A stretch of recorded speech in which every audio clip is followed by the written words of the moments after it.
Bonjour mesdames, bonjour mesdemoiselles et messieurs de partout, vous me suivez de partout, vous êtes connectés toujours sur FEF TV, c'est votre humble servante Marceline Mido, Igwe de la presse congolaise, Moto Volcan Mokonzi, toujours remercier Bino, parce que tu as dit que les lobos sont très nombreux, branchés, connectés, Bolanda, émission.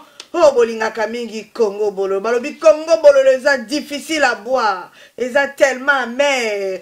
Donc, bololo makasi, yango mikolo, tozana bololo. Bandeko, boy, biso tozo kende vers décembre, na matiara toujours dose. Mikolo, bato a diabète, bato a mitema mabe, bandoki, bazo koka Congo bololo te. Alors, bandeko, na ndenge boyebi, tozali vraiment kokende na virage ya suka. To bandaki be mission surtout awa na FEF TV to bandaki kolobela mingi makambo ya Jésus eskaza nzambe, Jésus eskaza mwana, Jésus eskaza prophète. Alors na yebisaki bino que tellement nazui ba coup de fil ebele nalobaki bandeko na ngai lokola ngai moko nazo croire na Jésus Christ le roi du Congo o nga na bengaka, il faut to lukato éclaircir.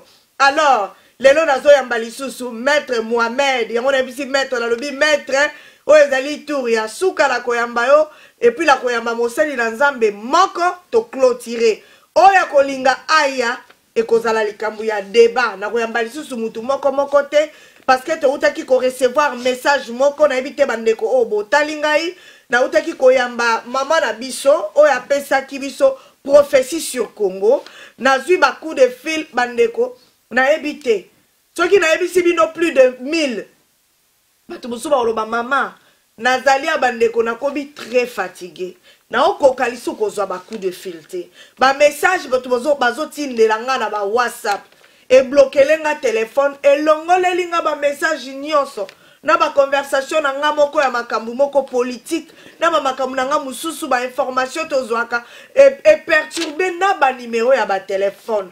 Donc, depuis na banda musala oyo na kalisa kaka que na yambaka ba coup de fil en désordre dans makamba politique. Mais je ne savais pas que peuple congolais a si à lembi.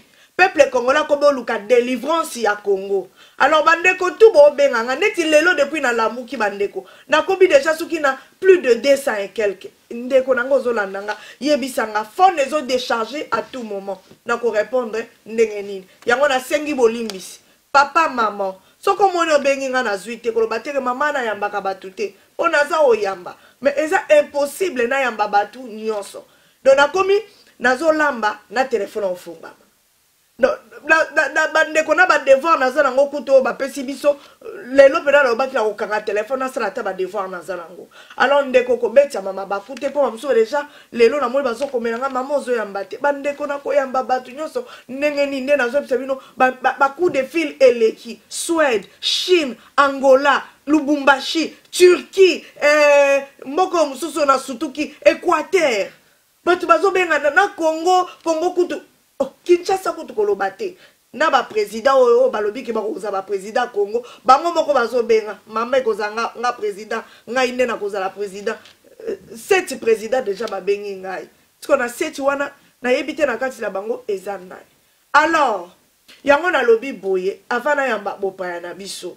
Bande konanga to se préparer parce que ba message na bato na sololi na bango na décembre oyo nzamba zo sala eloko boko eko étonné bato.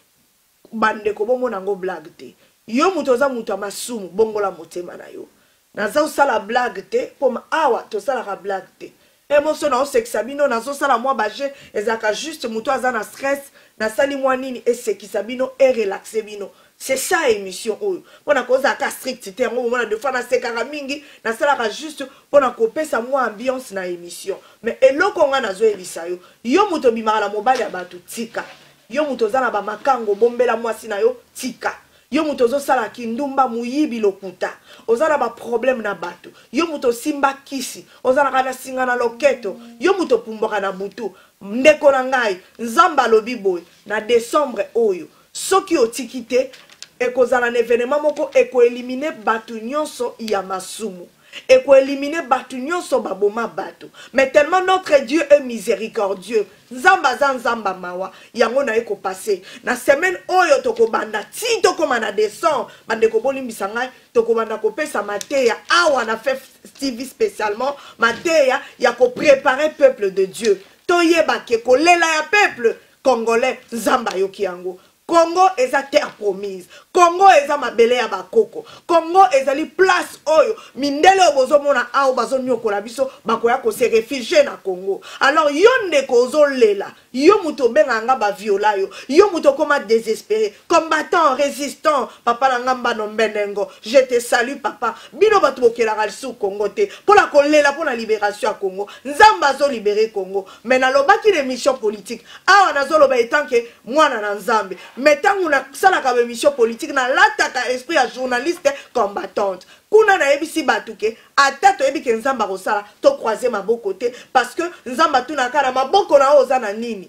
Yango nzambe patuni ngai na ebisa bino kala ke naza na mission o nzambe apesi ngai. Bino moko bomoni prophétie à Kafumba et quoi wapi ne mission et quoi wapi n'Angleterre avec des précisions ser na biso na tokozonga ngane lisusu parce que biloko bususu tolobite yo butozo mona bakamba Jésus neti blague yo muto chola kabiso yo butolobi o te pona zwi bato kimbango ebele balobi ba yibi prophétie wana na kamba Kambe lobaki dans 3 semaines que événement moko zo salama le 23 bayiba na nkamba bayiba te eza message ya nzambe tala nzamba atiki ba pasteur a minene atiki ba archibishop atiki ba sali ya minene akei andimi apesa yango epai ya ba chrétien batu kaka ya se nzambe yango balobaki na mikolo na suka ako répandre esprit na ye sur toute chair balobi les jeunes filles les jeunes garçons prophétiseront et les vieillards auront des songes nde makambo tozomona tala ndenge nzambe répandre son esprit na ba jeune bazo prophétiser bazo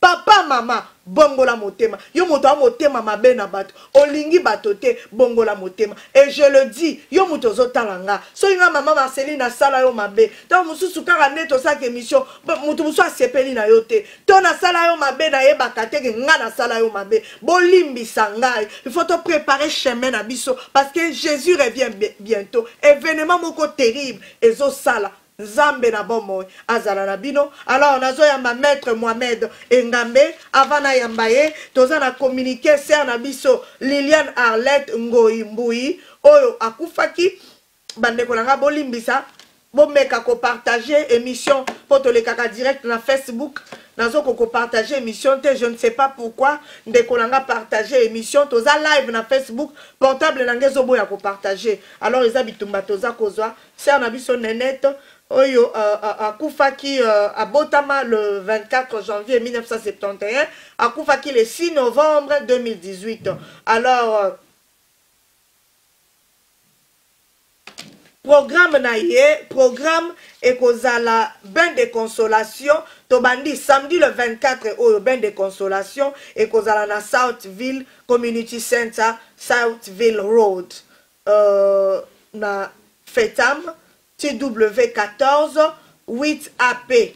Donc voilà, exposition, bon limbisa bandeko na bandine exposition de corps. Bon comprendre que mikolo ben émotion na ba tension eza tellement makasi. Jeudi le 22 novembre 2018 et kozala exposition ya corps ya mama na biso Liliane et kozala na Aslo funéral na ye et kozala na Aslo na Bush Corner 154 London Road na Isleworth na ebito so mabengango Isleworth to Isleworth yes W7 5BG heure de 12h30 à 17h. Donc programme exposition de corps na Aslo funeral et kozala na Bush Corner 150 London Road Isleworth TW7 5BG heure de 12h30 à 17h.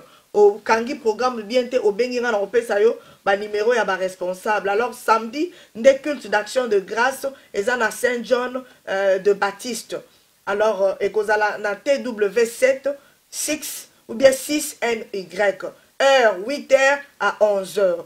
Ndeba kosala action de grâce na église oyo. Enterrement ezali na Anslo Cemetery na 6 à 31 na Hanworth Road TW4 5NH. Heure na 11h30. De enterrement na ye. Oyoki o saisir bien te benga ba numéro oyo. O bengi maman na biso nono 075 90 986 606.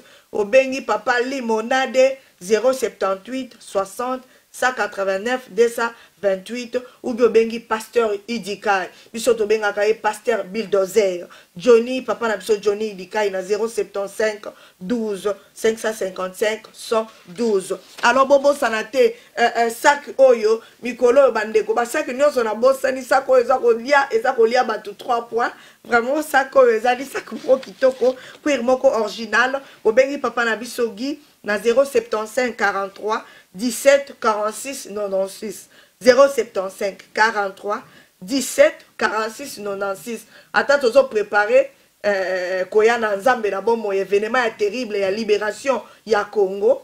Tapso bat balobi koya na Yesu mama na date tétan na oloba libération koya na Yesu, c'est-à-dire ndenge toko vivre événement pour souffrance eleki. Plus de 12 millions de morts.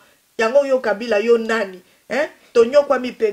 Et voilà, alors bandeko nangai, un grand merci na bandeko bazo supporter biso, un grand merci à mon gros bébé Akimi de le grand juriste, un grand merci na papa Limonade, hein, bambote bisika ozali, balobi papa na biso Mukoko, papa na biso Mukoko place ozali penza bambote ebele et puis na bosanité évangéliste Simplice bambote ebele bisika ozali boza tellement ebele nzambe vraiment Congo azala na bino na bosanité mame Emily Nzemba bambote ebele. Alors toke directement ko recevoir papa na biso maître Mohamed Engambe o ali kotika makambo te ali pa kele na biso la pasteur Tina Souka. Bonjour maître. Bon, mbote maître, tout le temps la bosse à la mbote maître. Ouais, mbote. Bonne santé, bonne santé. Ouais, nanguya nzambe tout ça malamu. Qui miezali? Ouais, nanguya nzambe. Avant peut-être ton bande d'émission la biso, ozala liloba koloba. Vraiment toujours.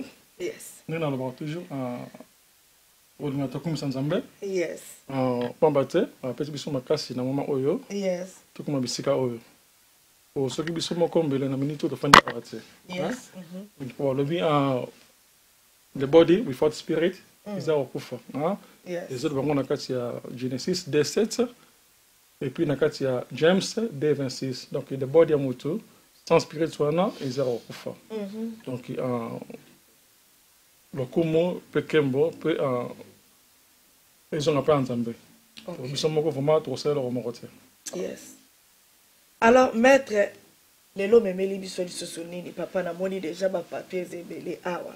Et l'on dit me melibiso par rapport, je fais un grand merci na pasteur Moria, docteur Moria, oyo aleka qui semaine passée à Pambola qui ba tebele, ba chrétien ba bengi ngai, mais ba ndekolazo ebisa bino, ba chrétien ba lobi waouh, papa na biso Moria azala qui vraiment na nzela, mais papa na biso malgré ça, alobi mutu boko kaka a répondre yete. Alors ba ndeko to petit papa na biso toyoka epe. Papa, déjà maître, et puis que Yorobaki au clôturé, Micho, Mozongi, les sous la comprendre.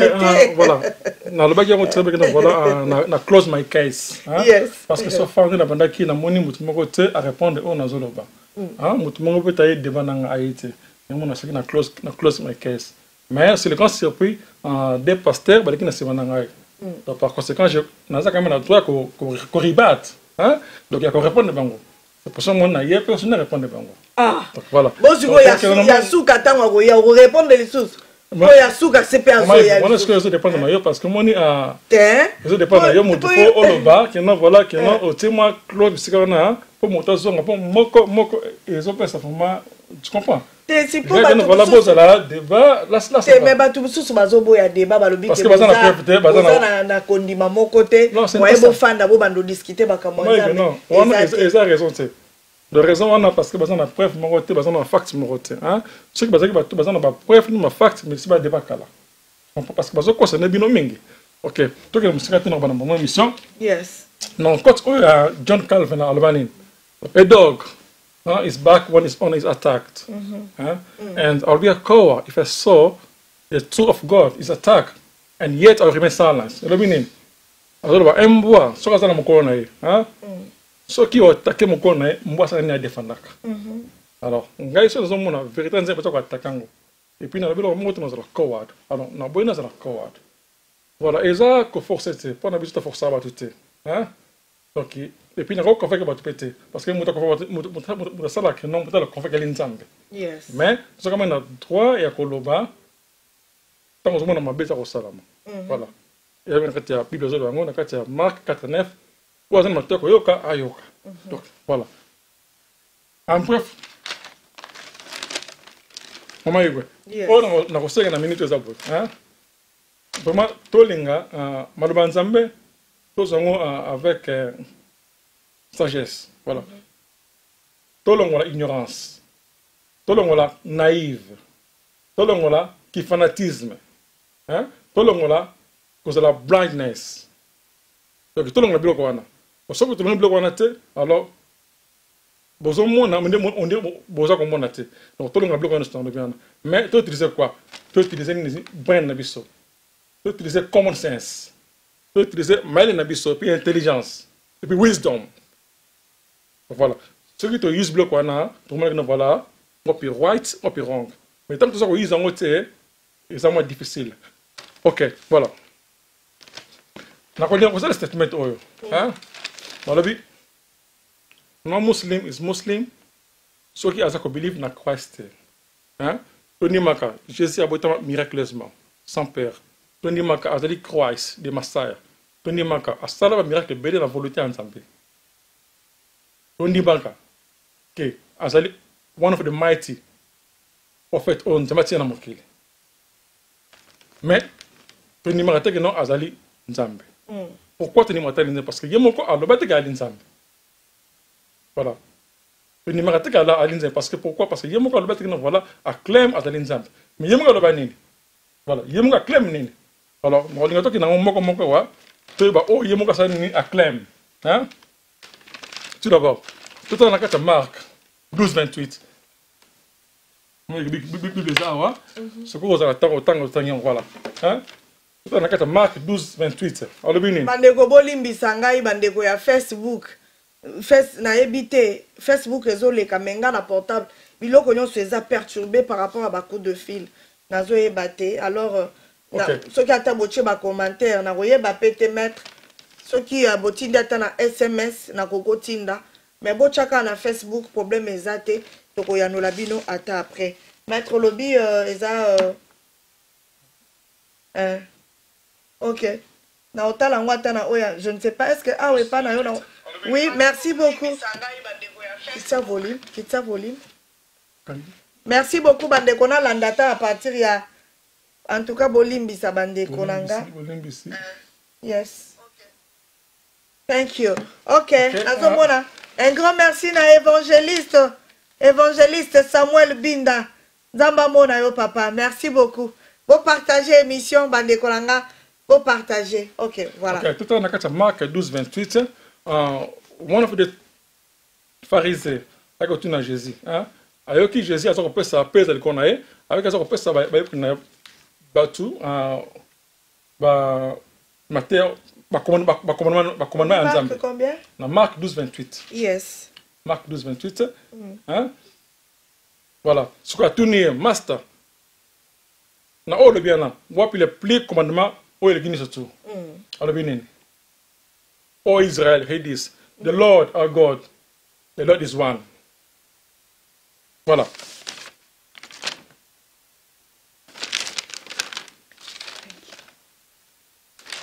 ok voilà the Lord is one voilà alobi ndenge wana et puis continue na kati ya Matthieu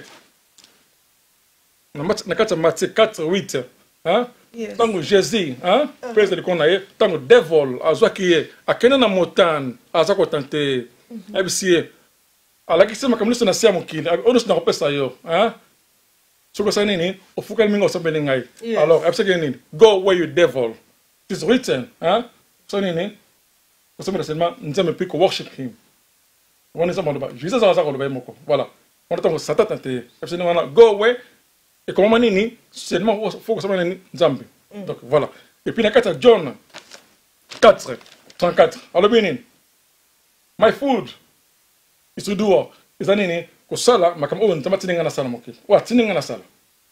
Na kata John 4:34. Voilà. Alors, my food is to do the will of him who has sent me. Watinangai. On est ensemble. Ben là, on a nakata bi bendengwa. Et puis toke nakata John 5:30. Alors, John 5:30. I came also to do nothing. As I heard, I judge, and my judgment is not because I seek my own will, but the will of God who sent me. Alors, ngamoko na kosela ko mokote. Nazo yoka, mais vana juger. Faut mutati nanga asanene. Alors, ben moi, juger. Voilà. Dieu m'a encore le mot, il faut donner mouton à Tindaye. À continuer. John 5:37. Alors, the Father who sent me, I testify him who concerned me. Voilà. You never heard his voice. Jamais comme on a été. Jamais pour mon état forme on a été. Any time. Parce que, malheureusement, dans le donc voilà, avion simple, que mouton à Tindaye. Jamais comme on a été. Jamais pour on a été. Parce que vous believe dans ma cabane, vous avez été. Donc, toujours dans le voilà. À Kanakata, John 8, 17-18. Alors, it is written in your law, the testimony of two men is valid. I'm here. On a testé pour l'angamoko. Vous souvenez, nous avons c'est clair, je sais comme ça. Alors, it is written in your law, Nakata Old Testament. The testimony of two people is valid. Nasa awa, ngamoko. Puis nous souvenez, voilà, à continuer, John 8:29. Alors, the one who sent me is with me all the time. Atika jamais alone. Pourquoi? Parce que nasana makamo est sur voilà. Abino mutati nangai atika jamais alone. Pourquoi? Parce que nasana makamo est nini? Nasana makamo atina na sala. Donc azana toujours. Wana katia 8:29. John 8:29. À continuer. This John 10:29. Alors, my Father is greater than all. Yes. 10:29. Et ben dans 23, T 29 voilà. My Father is greater than all. Yes. Donc mon Père est greater than tout le monde. Yes. À continuer. John 11 40 43. On a autant abenge la zana mokini. Tango abenge asripa nzame jamana alam salazar. Alors na mukuse tango zo kuna mata ke yamba yana porte ndako na porte pangu atuni bat bokunde wapi non voilà kunde kuna asi martin martin me master déjà c'est les 4 jours et comme j'ai na kati après martin I did not tell you. If you believe, you will see the glory of God. Asi martin non nepsiko binoni siko botako believe bo ngona glory antam et non ngait va continuer comme on a ça, voilà, ils sont bons dans les bandes, bons dans les bandes. On passe à la ligne. Attends le colo. Abi Father, I thank you. Parce que you can and I know you always saying okay langai. Mais dans les bois pas ni pas bateau à télémia, pas bino télémia. Bayoka. Tu vas comprendre que non voilà, you me suis dangai. Voilà. Hein? Que non boyoka parce que nani. Bon comment voilà, moi je dangai en zampé. Voilà. À continuer na kata John 12, 44, 45. Voilà, le bien. Whoever, honestly, as I believe nangai, as I believe nangai mais, believe aussi na mutasi nangai. John 12, 40, John 12, 44. Honestly, as I believe nangai, as I believe nangai mais, as I believe na mutasi nangai. Puis continue 45. Alors, whoever sees me, et puis ça comment nani mutasi nangai. Tout le monde. Honestly, nangai, on nani mutasi nangai. Voilà. Tu continues. John 12, 49 à 50. Voilà. Oh, il faut que très bien. Alors, bien, I did not speak. Voilà. Na volonté na ngai mokote. Mais mutati na ngai akomane ngai ona zakoloba. Avant na belikambo. Pe akomane, avant na belikambo. Fo na yuko oya tidanga na loba et puis na loba yango. Donc, tu na zoloba. Oh, tu n'as pas loba, ils sont solo parce que malobana, ils ont qu'une yéné mouta tine loba, puis on mouta ça néné et tu n'as pas madame. Donc voilà. Le bon tour na John 12 40 50. For I did not speak of my own authority, but the Father who sent me command me what I should say. Yeah. Donc what I should say, and I know His commandment leads to eternal life. So whatever I say, it is just what the Father has told me to say. So alors bien, on est dans le loba. Yes, on s'est matché dans le loba. Voilà. Tu continues avec John 14, 28. Alors, you hear me saying, voilà, papa. Parce que mon père is greater than I. Voilà, you hear me say, I'm going away and coming back to you. If you love me, you'll be glad that I'm going to the Father is greater than I. Yes. Voilà. Donc, voilà, vous avez parce que nous papa, hein? Et puis, nous avons back, pour nous, et puis, my Father is greater than I. Voilà, à continuer. Alors, bien, John 17, 1, 5. Voilà, John 17, 5. Father, the time has come. Glorify His Son. Huh? As glorify His Son. Ndengo pesa ki batu keno voilà keno sorry alabia Father, the time has come. Glorify His Son, as you granted Him authority over all the people. Après ça, autorité pendant eternal life. Yes. This is eternal life, that they may know you, the only true God, and Christ who you have sent. Alors, na memi glory na kata mokili oyo, na finish musala otine kana sala. Voilà. Et puis, alors, glorify me in your presence before the war was beginning. Donc voilà. Ah, c'est kana pas nzambe, azo glorify nzambe. Hein? Donc si vous nzambe no voilà, musala otine kana sala na sali yango. Nao, pesa ngai glorification na ngai. Donc toujours on kana nzambe. Na yema wote. Voilà. Ok, Nakata Matthieu 23, 9. Do not call anybody father in your health. Yeah? Do not call anybody father on the mabele hour. The only God was the color. If your master, I consider your master, don't call anybody master. Your master is Jesus Christ. Je crois que c'est deux personnes différentes. Don't call anybody father on earth. The only father is what was the color. And your master is not Jesus Christ. Voilà, on est dans Matthieu 23, 9. Voilà, et puis à côté, on a Marc. Voilà. On a Marc 10, 17, 18, 19. Voilà. Tout le monde n'est pas Jésus. Albino Master, on a ça, on n'est pas dans le paradis. Avec Good Master. On a ça, on n'est pas dans le paradis. Alors, répondez quoi? Why do you call me good? Why do you call me good? Pardon, papa, pardon. Alors, tous ont fait réaction pour ngai na. Bonjour, pasteur Chabani. Oui, bonjour, maman Marceline. Intervenir, voilà. La makamponyoso qu'on a biso nani Mohamed Azolo Papa. Yo po bando ukata baningati. Loba papa tozolanda yo. Nalingina disare ke nyonso ndenge komami wana azotanga toyebi yango pe bato nyonso bayebi yango. Mais problème na ye eza nini? Aza ko interpréter Bible ndenge mutu atandaka livre nyonso. Donc Bible ezali sacré, ezali mukanda moko inspiré. Donc pour comprendre yango, premièrement il faut nous obéir pas à Jesus Christ. On dit maintenant yango ya mi parler oyo parce que ça inspiré. Et ça dit révélation de hôtel sur Kamboy. Parce que même Yesu ye moko. Mais na bisika ebele pas na Bible. Tango azolo ba eloko komona ba ekoli la ile ba porte bazo tout na ile mais ndenge ni place na le bakibo. Parce que maman moko ba comprendre c'est. Alors que sont des time. Il a expliqué bango. Il a par exemple OK, bon na répondre bisika wana. Voilà, na répondre yo, hein?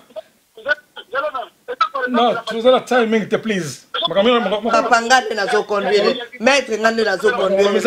Please. Yo po katara baninga to yo ka pe réaction ba na suka. Kata na suka de ba. Ngana ko discuter sous notre bassin na nzambe le fo ba kata likambo. Papa lo bata 1 minute pardon to pesa. Yeah. Tango Yesu ako expliquer makambo divorce na Matthieu 19. Tango si saki. Ba ikoni na ba kupena kite. Parce que alobini OK, on répond aux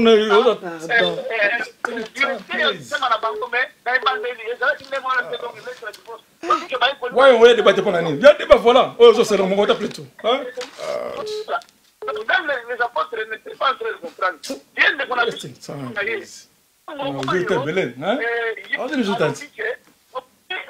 nani nakobuka yango mpe nakotonga yango na 3 jours ezaki eloba nini wana babuka yango batonga yango na 3 jours ezalaki elilingi ya koloba akokufa 3 jours après akosekwa.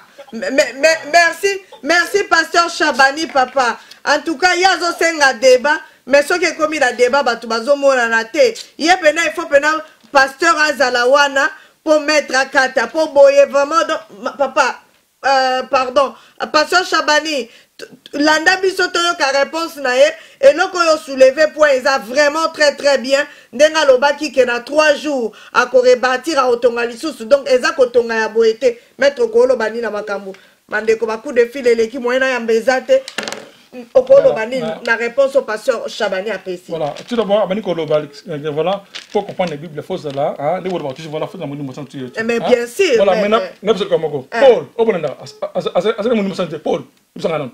Paul moko comment Bible. Papa répondre hein. Bon na répondre. Na répondre Paul asa mon numéro santé. Qu'est-ce qui Paul a sala yo ni. Non Paul ko Paul voilà. Voilà parce que bon la mingi hein Paul bani hein na kata galaxie bani hein. Ibrahim, parce qu'il a tous sens. Mais jamais il a tous sens.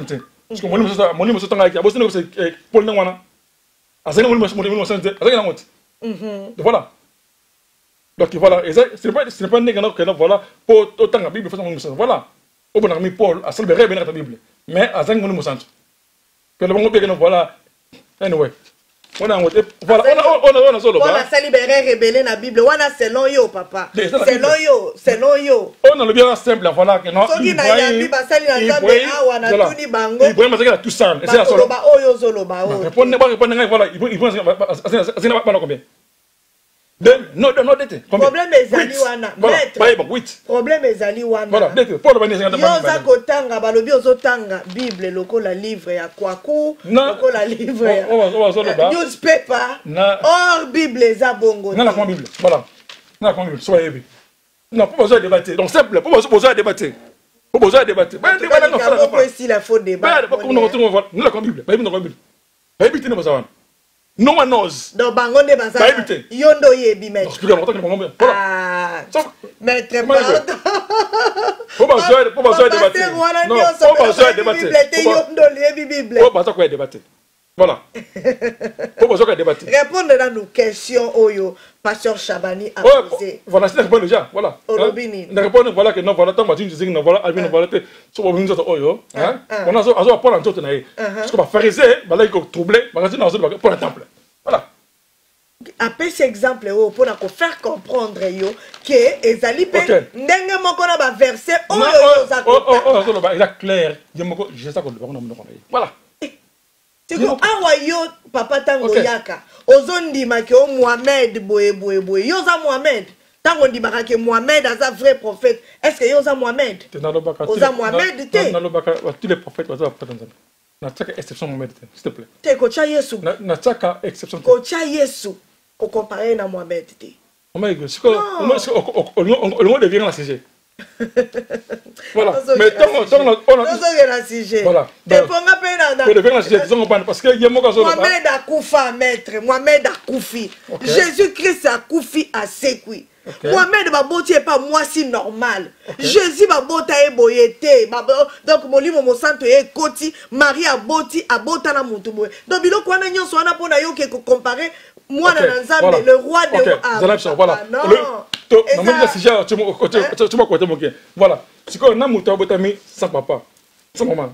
On est grave, il Nene. Mouta botami sans papa, sans maman. On peut faire un miracle de casse. On répond à la question. Zela Tolanda là. Non, please. Réponds à la question. C'est quoi yo boya batu ba benga ndenge nini? Problème ce temps. Papa, yo pe na émission bande ko la biso baleka ki to so attendre. Eza na suka. Attendre mais papa yo po bande ko kata. Pasteur Mohamed Azolo ba yo bande ko benga na bande ko zwa yo. Oui alors, contribution na yo. Est-ce que o bengi biso pour l'émission ya lelo ou bien o bengi pour l'émission mususu? Azobenga maman Marceline na frère Divila, papa Divila. Oh, les grands résistants. Ah, tina ba combattant, ba résistant, ba koti ba kambo. Contribution na yo papa. Contribution na nga ezali ke Ndeko Mohamed donc azo perturbé bateau. Aza blasphémateur na sens que bato nyonso balekela baopesa bachapitre biblique baopesa baverset biblique epuis bazolimbola yango ndenge esengeli na kati ya bible ndenge ekomami mais eloko na ye aza na molimo mosantu te po bato bamitungisa te parce que aza na molimo mosantu te voya comprendre makomi eza aotanga yango lokola livre kaka boye ozomona yondo oza nango lokola livre akwaku papa il faut avoir le Saint-Esprit aza na Saint-Esprit te yondo oza nango donc le nom du Seigneur donc aza na molimo mosantu te parce que pourquoi babouddhiste babundisaka bachristianisme te kaka bamusulman babouddhiste pourquoi ye atakaka bango te basambelaka bikeko pourquoi atakaka bango te atakaka christianisme ozomona aza na molimo mosantu te totika ye parce que azolekisa heure pamba na place wana merci beaucoup papa Divila merci beaucoup maître voilà maître kokoloba nini merci parce que oza na molimo mosantu parce que moni bon voilà atako na tino reprendre ngate soki oza na molimo mosantu ndenge wana donc jamais kosala lisumu te moto to azobakana voilà aza na molimo mosantu kasi na kosala lisumu te bien parce que vide ezala te tout le monde azobakana voilà naza na molimo mosantu akozala péché te nakosenga na moto moko abepondre voilà moto to azobakana voilà aza na molimo mosantu un grand merci na akosala lisumu te maître Limbisanga fille de Dieu Masiala mbote belé bisiko zali merci beaucoup ma chérie donc il ne répond pas bisika wana donc celui qui a molimo mosantu donc okozala jamais lisumu te parce que vide na soza na kati na ye vide ko te pour ça lisumu voilà tant oza masumu oza molimo mosantu te voilà on apprend bisika wana très bien OK wow donc beaucoup de filles les awa bande ko boli ça ton ataminga te voilà et loba na tike le temps papa OK voilà tout ça mon na sima deux pasteurs de Kanakia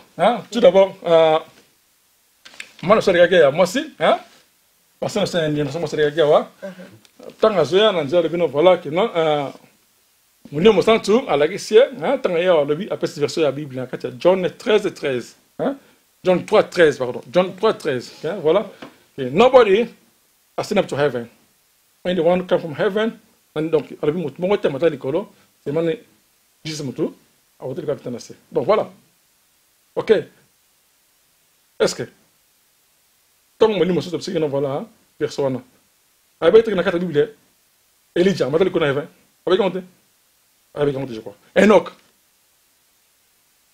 mata likolo na heaven d'après que nous voilà ça Jesus il est mort donc Elijah Elijah et puis Enoch parce que mata likolo. Can you put the TV on please? Ozolanda donc voilà Elijah na Enoch parce que nous sommes aussi à comment likolo alors toujours le quoi molimo santu absolument ndenge wana mais eza aussi molimo santu voilà parce que voilà te na kata Bible Paul azoloba na kata First Corinthians 11:5-6 alobi mwana mwasi okotika te motu polele te oh to te motu polele sana ni bakate kovo donc voilà on a Paul azoloba dans la Bible na First Corinthians 11:6 voilà et mwana mwasi tu akotika motu polele te oh te motu polele azoko disgrace motu na bakate kovo mais mon nom c'est je crois boss ne observe ayawa peut être pasteur voilà deuxièmement quel rapport le wana monanaka alors nini alors bien katia correction first correction voilà na katia 14 33 37 alors bien là azoloba oui mwana mwasi alors God azan nzambe ya désordre te ya kimia God azan nzambe ya désordre te ya kimia et puis na katia ba all église ni surtout on a droit à colobater voilà donc on a droit à colobater donc voilà on a pas le seul on a carte bible dans voilà zanga bangote donc on a droit à colobater avant le cambo on a autre on va ndako voilà et puis la Timothée l'évangile la Timothée 1 2 et puis là voilà alors bien donc moi na moi si any woman donc voilà jamais hein, que vous avez autorité, il connaît maintenant. Voilà. Donc, jamais, côté, donc, jamais, au sein de ma cam, voilà, au sein de la catégorie, au sein de la côté. Donc, pour la zone, voilà. Il continue la vie, voilà. Pourquoi? Parce que moi, c'est mon tour. C'est que je suis mon poste. C'est que nous, adapté. Mais papa, yo bimi continue sur ce sujet à base. Non, voilà. Ce qui n'a tout yo maître na tunaki yo Jésus-Christ azamwasi to azamobali biloko yo bandi wana papa. Jésus mona ka sexité. Oh Paul aloba pona ba pasteur. Oh pasteur, siko yo pona yo makabu Paul alobi a couvrir sou qui boso. Ozapo yeto yete. Binomo tu ngate. Botre Paul binomo. Mais Obimi la sujet. Non, tu n'as Paul parce que Paul est voilà. Obimi la sujet. Tant que Paul a lobby, il faut comprendre sens ni na lobeli. A lobby la quatre église. Voilà. Vous en droité.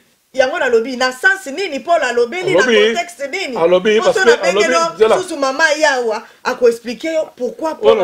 Voilà, on a expliqué mais non Bobi non tu la Paul, bon parce que on a Paul le venir hein. Il y en a besoin faut mutu nous la confier. Autant que tu peux aller à disgrâce mutu na ye. Hein?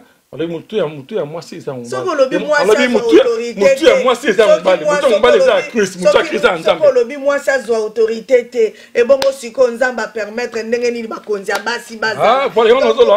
On a zo là ba tu na Bible voilà, botu la Paul, le venir ngate.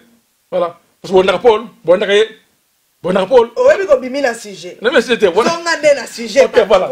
Entre parenthèses, voilà. Nazo ya suka. Nazo boyo zo bata France, Belgique bazo benga mais nazo ata akatinai. Voilà. OK. Et puis on a là qui maman le passé, la fois passé, hein, na meko le vraiment moqué na ninga lo ba ki wana, hein, que Papa Loba n'a pas choqué 1 minute, évangéliste Samuel, les grands combattants.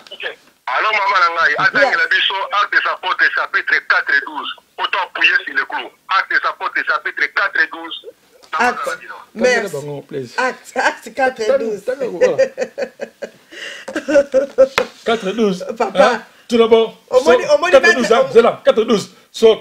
Il donne la 13. Maître, mon comment la 13. Non, voilà, s'il te plaît. Maître, on s'agarre la chrétien. On va chrétien va coincer. On commence pas à coincer. Ah, maître. Baeli on lombe. On met ça dans son bolobi, ba chrétien va le barater. Tout ba chrétien va bi blague. 12, voilà. Balobi blague té. 4-12, 12. Maître Moni, hein. 4-12. On va essayer. Pour bino libo ça, yo lobi OK. Chrétien pour répondre té. Tala ndenge ba chrétien ba ko chayo. Clébo, hein. Sofa. Acte complet ici. 4-12. Au moins ba clébo, hein. Na ba pasteur a minene ba ndibi ba répondre. Clébo ni zero. Ah, maître, comme il boya baloba. 4, le 4-12, 4-12. 4-12 en haut, puis acte. Quasi acte 4. 4-12. 4. 4 donc. Pourquoi 12 ans? 12 était dans ma page. Olivisa. Ma beaucoup ça ya nini? Oh là là là là. Ah, papier il faut nga matin maître. Maïgwe.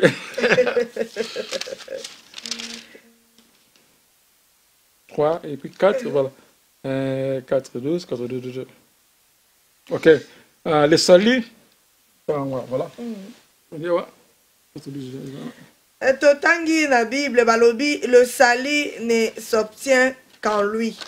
Car nulle part dans le monde entier, Dieu n'a donné aux êtres humains quelqu'un d'autre par qui nous pourrions être sauvés. Et ce qui wana? Anyway, donc voilà. Tout pour que c'est, voilà, parce que tu veux derrière le temps. Voilà, tout ce qu'on a 10 minutes. 10 minutes, ok, voilà. Je vais 10 minutes, one minute. Yes. 1 minute. Concernant, voilà. Pasteur Montréal, voilà. On a pasteur Montréal, voilà. Alors, le biawa, yes. Question je crois simple, hein? Brothers and sisters. Question very simple, hein? Let's me try again, hein? On a zolo ba. But show me like a Bible, any version of the Bible where Jesus says, I'm God, where he says himself, worship me. It's a basic, simple English. Bolak sanga na Bible nyoso tu. Et pas nini. Jésus pèse le connaît le voilà nazali nzambe et pas nini voilà bosambela ngai. Ezalité. Aloba yangote. Voilà. Aloba bien. The word you hear is not mine. It belongs to the Father who sent me. Voilà. I came also do nothing. As I heard a judge, my judgment is not because I seek my own will, but the will of God who sent me. I continue. The word you hear is not mine. It belongs to the Father who sent me. Voilà. I continue. Voilà. My Father is greater than I. I continue. My Father is greater than all. I continue. Voilà. I don't know. Déjà, on a terminé le soir. Voilà. Mais c'est comme moi, voilà, Nathalie Nzambe, c'est moi, voilà, voilà. So far, so good. Mon côté déjà, oh, il y a la plateau, pasteur Marc, maman, c'est pasteur, vous passez un peu de mon côté, voilà, Jésus, voilà, Nathalie Nzambe, vous passez un peu de mon côté. Papa, si, maître, yozo lingakaka, verso Jésus à l'obi, même à l'oba, on est à Jésus. Clairement, je suis mon gars à défendre. Jésus a défendu ya moninga ya monitata oyo kalo nazalaki na bino boyebite nyoso wana pona yo ya ngota te déjà voilà na 14 1 na 9 voilà moninga voilà que non na nzambe moninga c'est la même chose na kati ya maître oyebi que c'est la même chose na kati ya 12 44 45 alors bina ngi oza believe la ngai azobina motati na ngai oya moninga motati na ngai même chose. Oui, que maître yo pena li fait le zozela yo. Directement li fait le sans courber. Parce que non. Na osenga nzambe penda touché. Obi combien de musulmans ba bongo na mitema maître? Mama Céline. Obi combien de musulmans bazo yamba Jésus Christ comme Seigneur sauveur et nzambe la. Oh tu aosola ndengwana. Jo mususu na boyena bino kaka ba vidéo ya ba témoignage. Ya musulmans papa. To yamba Jésus to ba kana azali our guide. Is our prophet, is our master, but we never say he's our God. Why? Because himself never claims God. Simple that. Never claiming he's God. Pas claimant en côté. Voilà. Donc tous les pasteurs vont se avoir seulement parce qu'on peut donner explication. Et ça fact, c'est ça preuve. C'est pour ça qu'on a au lieu de on va expliquer. Et explication, et preuve, et fact. Fact, c'est nécessaire. Voilà. Voilà, bon, oh, je sais pas. Voilà, je sais pas quoi, my father, why? Quand la Bible n'est quoi coûter. Non, non,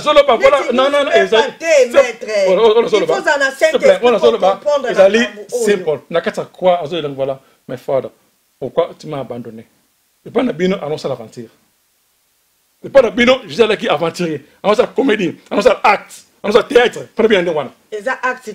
Pas non. Et pas na bino. Maître Kita. Et pas na bino, maître Kita. Et pas na bino, et ça ndenge wana. Pour la moni au comme Kita. Et pas na bino. Et ça théâtre. Pas na bino, et ça ndenge wana. Et ça théâtre.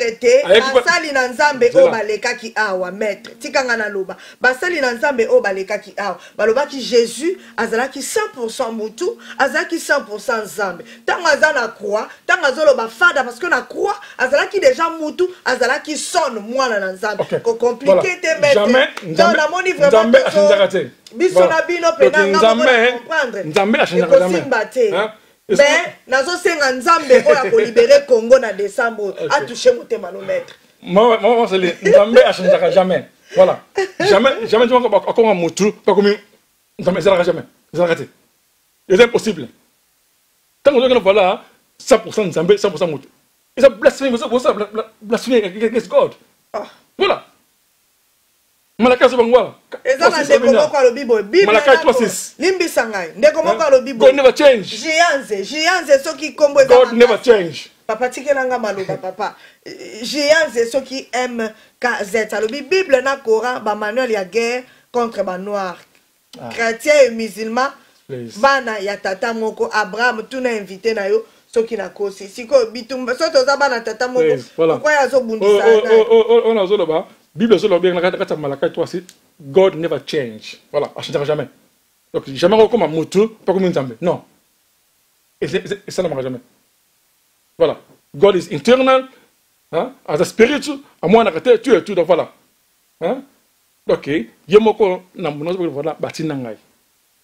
Donc voilà. So far, so good. Je connais bien, oh là, very basic English. Very simple, basic English. Pour show me, pourquoi? Simple, parce que c'est une réalité. Voilà. Excuse me, I still have 2 minutes. Donc, et puis, égalité. Ok. Donc, voilà. Voilà. 55. On a comprendre. Alors, bande konangai et lokwa koloba. Alors, bande konanga na lingina loba boye. Pour na mettre. Boyoki mettre à Sukisi alobi mutumo côté oyo apesi verset oyo la kisa que Jésus-Christ yemoko na monoko na zolobake azanzambe. Alors malgré ba papa na biso baleki na kasi mettre to clôturer pour na lelo mettre pour damoni aussi malango karaté. Donc so mutalinga leka on voit débat mais le quoi na la qui déjà pasteur moko aya aloba to clôturer dossier oyo mettre voilà. To clôturer yango. Donc jusque là pour na mettre mutumo ko convaincre yete. Mais ba pasteur na bande kono so baleki balobi pe que maître ndazo comprendre bangote maître antichrist maître azana Saint-Esprit alors nzambe a Congo azana na biso na lingika koloba bande konangai to tika masumu tika lokuta tika muyibi kozwa mwasi ya mutu te kosala kindumba te lokuta te koskokaka batu te ozana nyongwa mutu futa yo mutu lingo kofuta banyongo to ndiro zwelango mangwele balobi na décembre nzamba kosala eloko moko yo mutu wana singa na loketo yo mutu ozo blasphémer kombo a Jésus ozwi kombo soki ya banani yo komisi bakoko soki pe banani c'est le temps décembre au bongo la mutema avant le 23 ona lobaki te ngai on azo passer message on nzamba pesinga nzamba Congo azala na bino merci beaucoup merci na maître Mohamed bye bye bye bye bye bye Bololo donc bat ba bongo maka ke to lamba Congo bololo biso to pesa Congo bololo te mais tozolamba Congo bololo beaucoup mela yango binonyos mais tozolamba Congo bololo beaucoup mela yango binonyos mais tozolamba Congo bololo beaucoup mela yango binonyos Congo bololo donc bat ba bongo maka ke tolamba Congo bololo biso to pesa Congo bololo te mais tozolamba Congo bololo beaucoup mela yango binonyos totala mutako kima Congo ala na peuple congolais pe ko melango Congo bololo peuple na zolamba Congo bololo biso zaka ba lobeli to loba au temps on a 24 communes à Kisasa Congo bololo oke na katanga tala nzunga Congo bololo bazolamba mais tozolamba Congo bololo beaucoup mela yango binonyos